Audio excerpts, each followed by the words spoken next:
Wow. Mukama febazibwe baganda bange yonna gye musinzire okwekumya ku radio eno.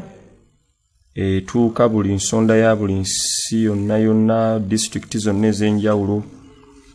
Kulaba nga mukola ky'amaanyi nnyo okwekumya ku radio eno obutatukuwa buli kaseera. Tubabuuzaako ne tubazaamu amaanyi nti Mukama waffe akyaliwo. Bayibuli egamba nti abeerawo emirembe gyonna. Jjo yabaddewo, leero agenda kubaawo, n'emirembe gyonna alibaawo. Ensonga lwaki waali aliwo ku lw'obulamu bwo. Njagala okubeebaza mwenna gye musinziira okutugobereranga programu zaffe zonna ez'enjawulo eza Kampala International Christian Center ne programu zonna endala eza radio n'osalawo n'olondawo radio eno okubeera yo number 1 radio. Kola ky'amaanyi nnyo era Mukama waffe Yesu akutuule nnyo omukisa nga bulijjo olunaku olwokutaano okuva ssaawa 12 paka ssaawa emu 12 paka ssaawa emu bantudde ku mayigo ga radio eno nga sina nsonga endala endeese wabula nsonga ekwatagana ku Mukama waffe Yesu Kristo omuweereza nga bujjo Katende Julius Vala mba natudde nzikiriza nti omusumba abaddewo ku Monday Pastor Richard Kisacha akoze bulungi era ekigambo kiwabuulya kyakuzaamu amaanyi ne programu zonna eza lunch hour omulabirizi Elijah Sebuchu zakola wamu n'omwami Nsubuga nsuubira nti zikuwadde nnyo omukisa kituufu nnyo okukola n'okuwuliza n'okola kubanga buli owuliza n'okola ekyo kyennyini ky'okoze n'okiteeka mu nkola obulamu tebusobola sigala kyekimu nekyakabenje ennyo okuwulya ekigambo ekiva ku nnamulonde ya Mukama ate n'otakikola awo kitegeeza nti l'otakikola oba n'okontrola contrary ku kigambo kino ekigamba mazima gali nti guba gukusinze ggwe. Katugende maaso n'ekigambo kyaffe. Emyezi ng'ene emabega mbadde njya nsima ekigambo kye bayita obwesigwa kimazeeko ebbanga ddene nnyo ne njigyamu akatundu bba kenawa omutwe gwe natuuma okumanya w'okoma oba knowing your boundaries. Era najja njigiriza ku kigambo kino okumanya w'okoma ne ngamba nti buli muntu yenna alina w'amanya w'akoma oyiga ebintu bingi nnyo mu bulamu buno kugamba okumanya w'okoma kikuyamba okutambulira mu nsi eno obutakola nsobi era ne kikuyamba okumanya okuwa buli muntu yonna ekitiibwa nti buli muntu yenna wa mugaso era ne kituyamba okuyiga oconcentratinga ku bintu ebitukwatako okusinga okuyingira mu bintu ebitatukwatako ne bituyamba okuperfectinga areas ze tumanyi nti za muwendo nnyo mu bulamu waffe nga tunnaba kutunuulira bunafu bw'abalala kwegamba zikuyamba nnyo okumanya nti buli kintu kyonna si gw'oyitiddwa kikola boundary nekuyamba okumanya nti newankubadde nga ovunaanyizibwa ekitundu ekimu ku nsonga z'abantu naye si nti nno buli nsonga zonna ezigenda mu maaso oteekeddwa zimanya oba oteekeddwa zikola. Era mu nnyini ne tusomawo ekyawandiikibwa kye twajja mu kubala 18 okutandika n'essuula esooka paka 27 chapter 18 verse 1 up to 27 ne tulaba obulamu bwa Yethro ng'agezaako okuyigiriza Musa eyali mukoddomi we ng'amuyigiriza nti muganda wange newankubadde nga ggwe nannyini kibiina kino wabula oteekeddwa okugoberera era oteekeddwa okumanya nti buli muntu yenna wa mugaso era n'amuyigiriza the purpose of delegation era Musa n'akiyiga nnyo nti newankubadde nga ye vision bearer newankubadde nga yaliko amafuta naye ateekeddwa okumanya nti buli muntu yenna kitundutundu ku buweereza bw'atambula nabwo. Ne tuyiga nti si kituufu nti gw'oteekeddwa okukuba eŋŋoma n'ozina, si kituufu nti gw'oteekeddwa okuyimba n'oweddamu, si kituufu nti gw'oteekeddwa okufumba emmere ate nga gw'oteekeddwa gigabira buli muntu yenna. Ne tuyigiriza empisa nti woba ogenze ku mukolo tekitegeeza nti oteekeddwa okweyongeza emmere. Ne tuyiga discipline eyo tuogenda ku mukolo weekuumekuumeko nti munnange omanyi nti wayo n'abala abatannaba kulya mmere nabo bawe respect. Ne tugamba nti woba ofunye omukisa n'okyaliya neighbor tekitegeeza nti empisa z'omanyidde okutambulyamu mu makaago era z'ogenda otambulyamu n'owa neighbor nti ekyo kituyamba okurespectinga amaka ga munno nti woba omanyidde nga gwe omanyidde kunya kikopo kya buugi 2 owo kati wokyalirako wange tekitegeeza nti no wange ojja kunywa 2 weekuumeko obutanneesittaza nti kubanga ekyo wookikola ogenda kunneesittaza nze nga Katende. Kale ekyo nakyo tukiyiga nti okumanya boundary ezifuga obulamu bwo n'okuzitambulyamu nti wooyiga ekyo kikuyamba okudirectinga obulamu bwo in the way to go. Era ebyo natwajja tubiyiga ne tuyiga nti si kirungi nnyo kukyalira muntu mu maka ge buli kaseera n'omumalako emirembe. Era twasima engero 25:17 Bayibuli ng'etugamba nti ekigere kyo kiremenga okulinnya emirundi emingi mu nnyumba ya munno aleme okwesittalako n'okwenyiwa. Nti omuntu oyo lekawo kwegamba muwe respect nti amaka gage. Kakati awe twavaawo ne tuyiga ebintu ebitateekeddwa kuba buvunaanyizibwa bwe ne tubisima. We navaawo ne ntandika nga ngamba nti boundary zino zituyigiriza okumanyira ddala ebintu ebinkwatako n'ebitankwatako. Kwegamba ne zindaga obuvunaanyizibwa nga buli luddawa era obuvunaanyizibwa bwe era ebintu bye sitavunaanyizibwako biri luddawa. Twayiga ku bintu ebitateekeddwa kuvunaanyizibwako ne tubisima. Kati munzikirize mu ddakiika zino zensigazza neyongereyo n'obuvunaanyizibwa bwa buntu bwa buli muntu buli luddawa. Katusabe ate nga tugenda okweyongerayo. Kitange omulungi nkwebaza olw'enkumi n'enkumi z'abantu abayikumi ya ku radio eno abatuwadde amatu gaabwe buli kaseera. Nkusaba ekigambo kyo kyengenda okwogera kiwe omukisa omukyalo oyo n'omwami oyo. Ngende okumaliza programu eno nga aliwo agamba waawo kino kibadde kigambo kyange kyennyini era nkyekuumye. Weebale ddala Yesu kubanga obeera mwesigwa okuva ku lubereberye n'essaawa eno eya leero oli mwesigwa. Wa abantu b'omukisa okuyita mu linnya ly'erisinga amannya gonna. Amiina. Nayigiriza obuvunaanyizibwa baffe buli luddawa ne ngamba nti buli muntu yenna avunaanyizibwa kuyitibwa kwe n'okulondebwa kwe. Ekyo nakisima era nagiya mu Peetero ekyokubiri essula esooka olunya olw'ekkumi nga ngamba nti buli muntu yenna anyimirwe mu kuyitibwa kwe n'okulondebwa kwe. Kakati munzikirize ngende nsime ku katundu ak'okubiri akali obuvunaanyizibwa bwange buliwa. Kanjogere ku family. Ffenna tuzaalibwa mu maka ag'enjawulo. Nze nazaalibwa omwami yafedda baali bamuyita omwami Frederick Semakula Charles. Yakola omulimu mungi nnyo okundeta mu nsi n'abaako wandeka. Kati olugendo lyandekera nga maze okuva mu nsi eno ng'agenze okuba ne Mukama waffe Yesu Kristo, yandekera omulimu nange ogw'okubaako abalabe bendeeta mu nsi nange ate okubaako bye mbayigiriza. We nnaakoma nabo bagenda kweyongerayo. Kati buvunaanyizibwa bwa buli muzadde okuleeta omwana mu nsi wabula obutamuggyaamu. Ky'omwana w'omuleeta mu nsi tekitegeeza nti omusudde awo abalaba mukulabirire. Buvunaanyizibwa bwo okulabirira omwana wo. Buvunaanyizibwa bwo okusomesa omwana we empisa z'alina okutambuliramu nti n'owaanaaba akuze tagenda kudduka mpisa ezo, tagenda zeegana, agenda zitambuliramu obulamu bwe bwonna bwonna. Era buvunaanyizibwa bwo okulaga okuteekateeka oyo omwana kyayagala abeera olunaku olw'enkya. Naawe omwana buvunaanyizibwa bwo okwagala maama wo n'omusoosowaza ennyo. Newankubadde ng'oyinza okuba nga Mukama omukisa gw'olina bazadde bo omwaliko obulemu, oba wazaalibwa omukyala nga mulema oba nga taata mulema. Ng'ekyokulabirako waliwo olugendo lwe mbadde ngezaako okugoberera nga nawulyako olugero lumu. Eno yali kapo ng'eri mu kibuga California, America. Omwami n'omukyala baatuuka nga ne bafumbiriganywa. Kati bambi omwami yali avuga n'afuna accident, omukyala n'amuleka ng'ali lubuto olukulu ennyo ng'abuzeewo katono nnyo okuzaala. Ne wayitawo ebbanga omukyala yali yeebase mu nnyumba, ennyumba n'ekwata omuliro.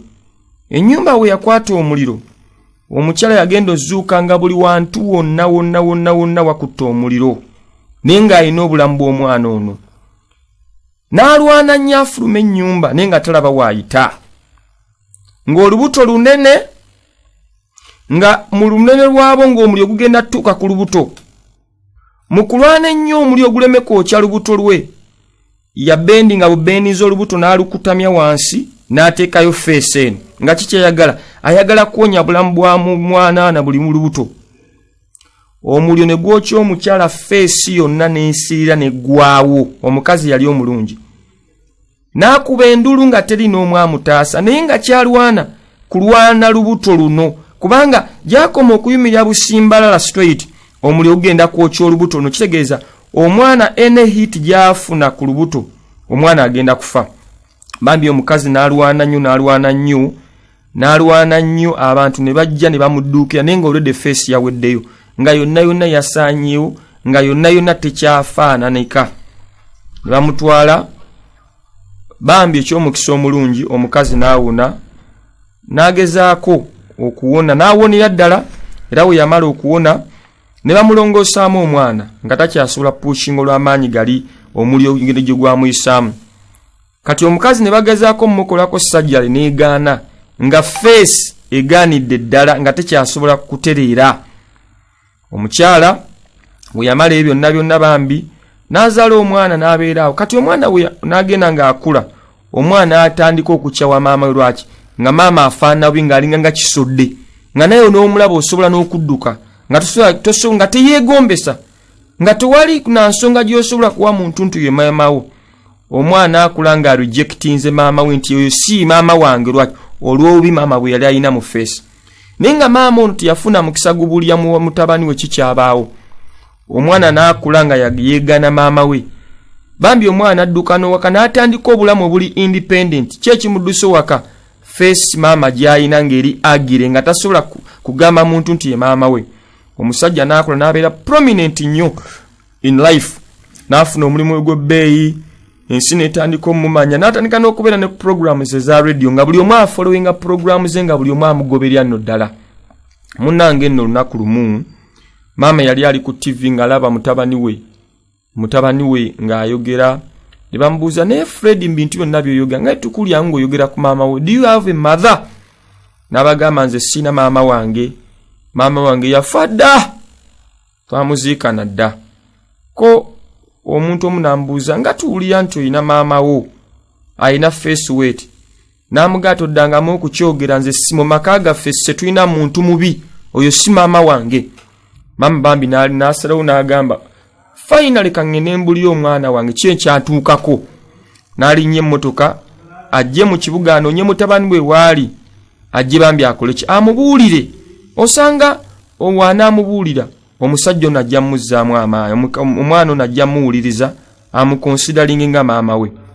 Bambi nno omukazi teyatuuka n'ava ku kabenje emmotoka n'emukuba n'afiirawo. Omutabani we yawulira nti maama we afudde yasanyuka busanyusi n'aga ono omukyala muwonye mponye olumbe luno ndiwonye. Kati after bali nga amaze okuziika n'asalwaddeyo mu kyalo alemamu ebiki bye yaleka. Yali akebera mu nnyumba kwe kugwa ku dayale agenda okusoma okubikula page ng'alabamu ebifaananyi bya maama ng'akyali mwana muto. N'alaba obulamu bwe agenda okulanga maama gw'abadde asuubira bw'ati si we yazaalibwa. Agenda okubikula nga mwaka gwa 1989 maama yaliko nnalulungi eyawangula empaka za Miss California omwaka ogwo 1989. N'atya nnyo. Kati mu kutya nnyo agenda okufollowinga up agenda okulaba agenda okuddamu okusoma ngala maama yawandiika nti munnange ekyantuukako kino nataasa omwana wange aleme kufa nze kwe kuluzinga face yange. Ng'alaga omutabani we nti walifuna omukisa n'asoma dayalo n'akimanye nti obubi bwe bwava ku ye.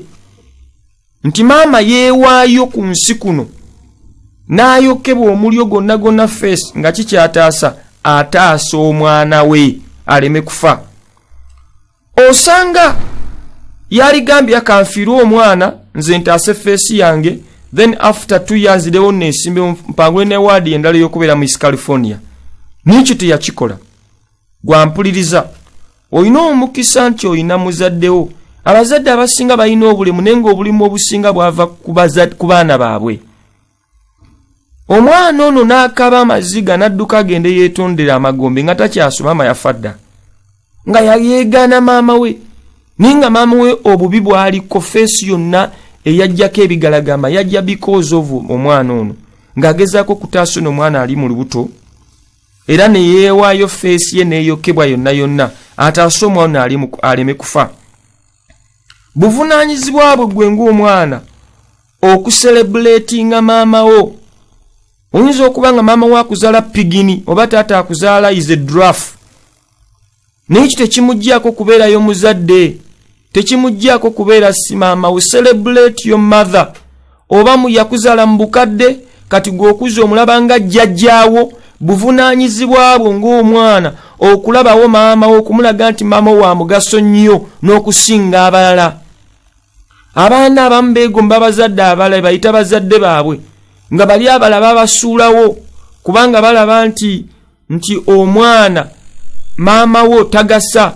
Kankubulye no matter which circumstance oba wajja otya, maama wo engeri gye yakuzaalamu yoyo.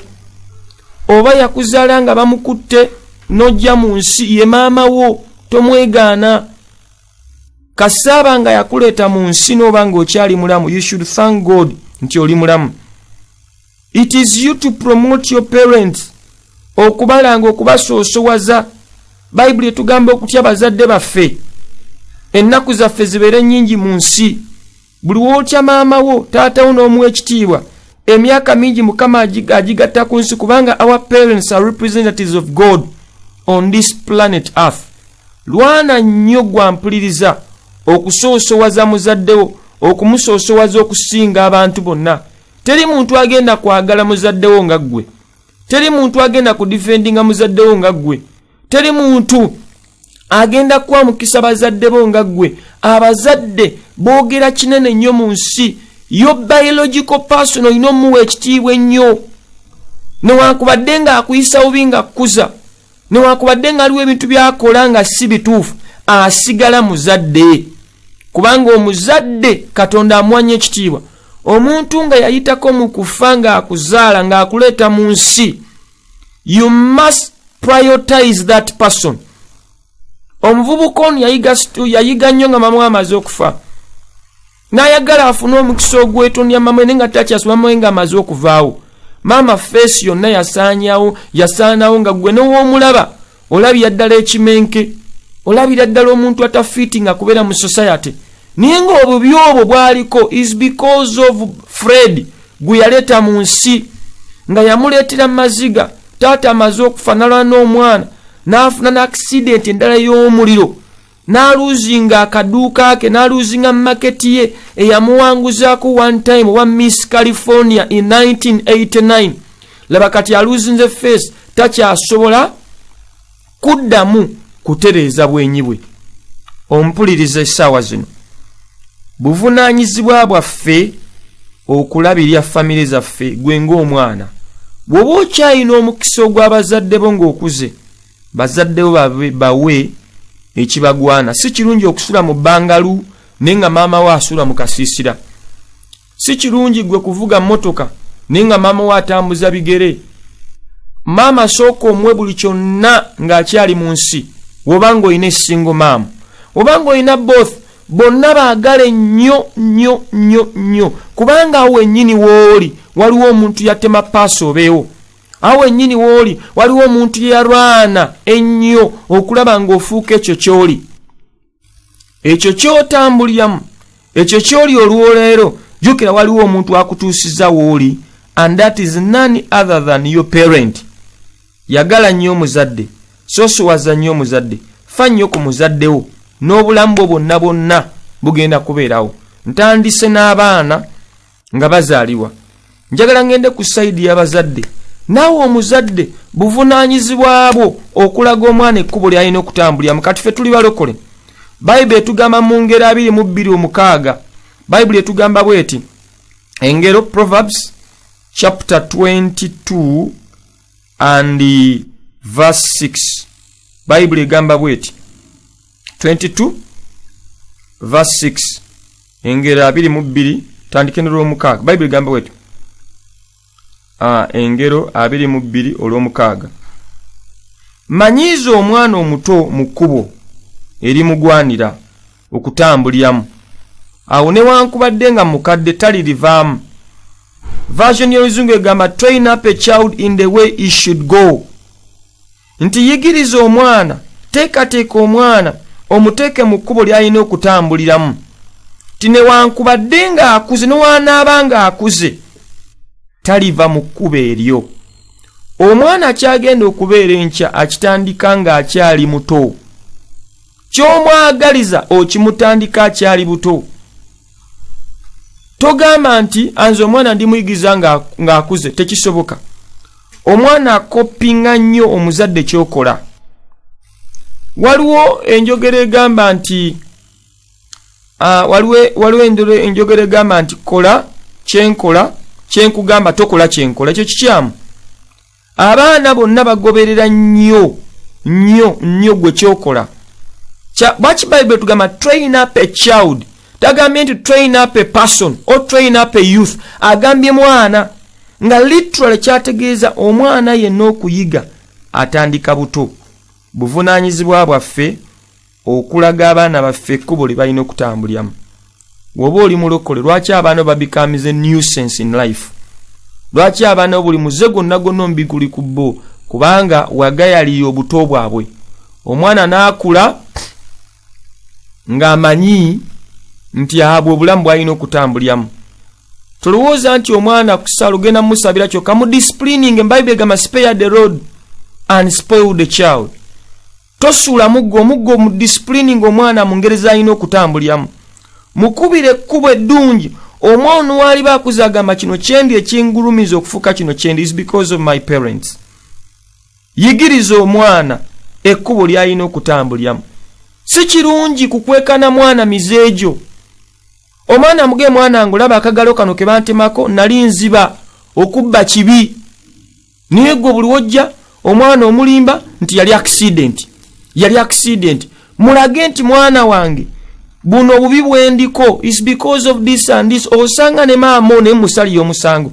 Singa yagamba omwana we ali nti munnange buno obubi bwendiko, kino kyali badde okyanga omwana yali baddewo ku lwamamwe n'amwagala nnyo mama tiyalifunye accident nga adduka okugenda okubulya mwana we sitole. Buli accident yonna gye wafuna oba ene kintu kyonna kiwafuna mu bula mwana mubuulye mugemu na mwana wange, nze nali muyaaye nali nziba era Mukama yandokola bulokozi. Mwana wange okubba kibi, olaba ene enkovu gye nafuna kwali bwali bubbi, olaba ene enkovu gye nfuna kwali okulwana kubi. Omwana mubuulye be open. Some parents don't disclose to their children and that is dangerous. Sit down your children and disclose to them A and B. Babuulire ebyama, babuulire buli kintu kyonna, abaana bakulenga beerufu nga tokwese bintu bimu. Omwana wazuula kino kyewamukweka kiba kibi.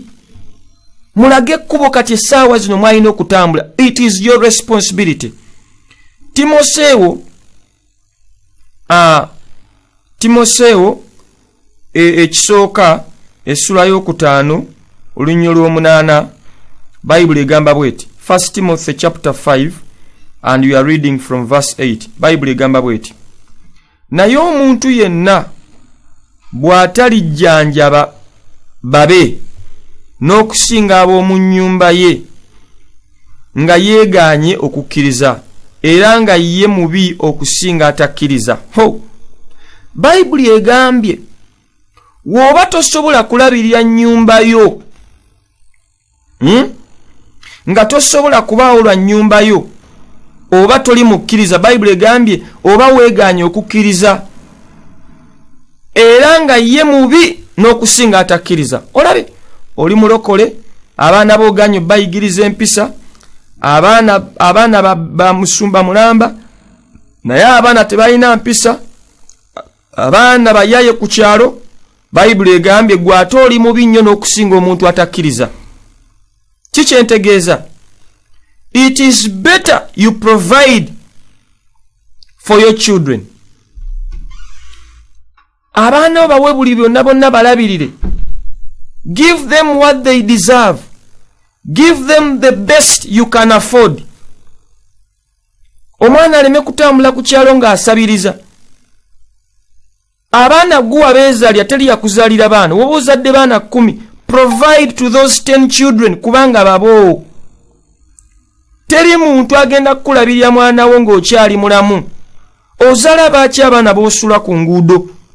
Ozala baki abaana b'otagenda kulabirira? Tekitegeeza nti Bayibuli egamba nti muzaale mwale. Zaala abaana bonna obayiwe ebweru. Zaala abaana b'osobola okuwa future. Abaana bogenda okula Bayibuli egamba nti omuntu omugezi alekera abaana ebyobusika. Abaana bogenda okudividingira obusika bwo balenga bonna equally. Abaana bano buvunaanyizibwa bwo balabirira. Bayibuli kyeva ekugambye naye omuntu yenna bw'atajjanja babe n'okusinga ab'omu nnyumba ye nga yeeganye okukkiriza oba toli mukkiriza ate ng'oli munawubi nnyo okusinga oyo atakkiriza. Gwampuliza akawungezi kano akalero. Tuyina ebbanja ddene. Tuyina omulimu munene nnyo ogw'okukola naddala ku buvunaanyizibwa obw'amaka. Olw'obudde sobola kumalayo paati eno era nja kuddamu ngisime ku Lwokutaano olujja. Obuvunaanyizibwa bwaffe to take care of your family, our families. It is 100%. Wogana olabirira family yo gukusinze toli mukkiriza. Tolokokanga nako. Kubanga Bayibuli egambye church etandikira waka. Woba tosobola kubuulya banju njiri. Tosobola kubuulya babweru njiri. Enjiri yonna etandikibwa waka. Nawulyako omuweereza omwe yakubanga omukyala embiggo omuttanga obusi. Naye ng'obulweza bwakuzimba amaka ng'amaka gazimbye. Abantu bazimbye bagassa baali bayawukana n'abagatta ng'alina ebigambo ebigatta amaka. Naye ng'amaka ge gaalemwa ng'akuba omukyala omutta obusi. Lumu nno munnange ng'ayita olukiiko olunene nnyo lukuŋŋaana ng'abuulira enjiri ng'abantu batandika okwenenya amaka gakomawo. Abantu bonna bagudde eri. N'agamba bannange bamala okusana bagamba bannange muntu kyajja atuwa ku bujulizi ekituuseewo. Ani awulira nga ayagala kusumululwa. Yagenda okulanga omukazi we yawanika omukono.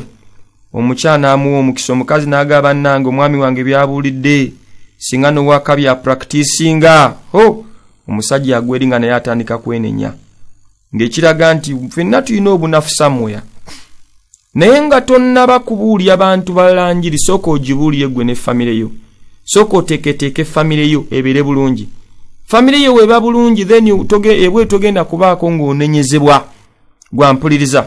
Olw'obudde nno obudde waffe butambudde ninza obuteeyongerayo naye nga nkusuubiza ku Lwokutaano olujja ngenda kukomawo ssaawa 12 paka ssaawa emu era ngenda kutandikira wano wennyini. Olina ky'obuuza ku bubaka buno nawe otategedde oyinza okunsindikira message ku note 7 note 4 3736 note 0704373600. Ku kino kyennyini kyenjigiriza ng'olinayo supplement olw'obudde sijja kwata masimu obudde bugenze. Olina kyeyagala okwongerezaako oba olina ky'obuuza text me and I'll get back to you. Katusabe Katonda ngo omulungi nkwebaza olw'ekigambo kyo ky'onneesigisizza akawungezi kano akaliro. Nzikiriza nti waliwo gwe kisumuludde waliwo gwe kiwadde omukisa. Mukama nsabidde buli muntu yenna ekigambo kino kimukola obulungi obutagambika. Kibeeko gwe kirokola, kibeeko gwe kisumulula, kibeeko gwe kitaasa, kibeeko gwe kijja ku 11 kimutwale ku 11 ndala. Mu linnya erisinga amannya erya Yesu Kristo omwana Katonda. Amina. Baganda bange w'amawulire yatuuse dda. Mukama bampeere nnyo omukisa. Mweraba. Wow. Mukama ffe bazibwe baganda bange yonna gye musinziira okwekumya ku radio eno. Tuuka buli nsonda ya buli nsi yonna district zonna ez'enjawulo. Kulaba nga mukola ky'amaanyi nnyo okwekumya ku radio eno obutatukuwa buli kaseera. Tubabuuzaako ne tubazaamu amaanyi nti Mukama waffe akyaliwo. Bayibuli egamba nti abeerawo emirembe gyonna. Jjo yabaddewo leero agenda kubaawo n'emirembe gyonna alibaawo. Ensonga lwaki waali aliwo ku lw'obulamu bwo. Njagala okubeebaza mwenna gye musinziira okutugobereranga programu zaffe zonna ez'enjawulo eza Kampala International Christian Center ne programu zonna endala eza radio n'osalawo n'olondawo radio eno okubeera yo number 1 radio. Kola ky'amaanyi nnyo era Mukama waffe Yesu akutuule nnyo omukisa nga bulijjo olunaku olwokutaano okuva ssaawa 12.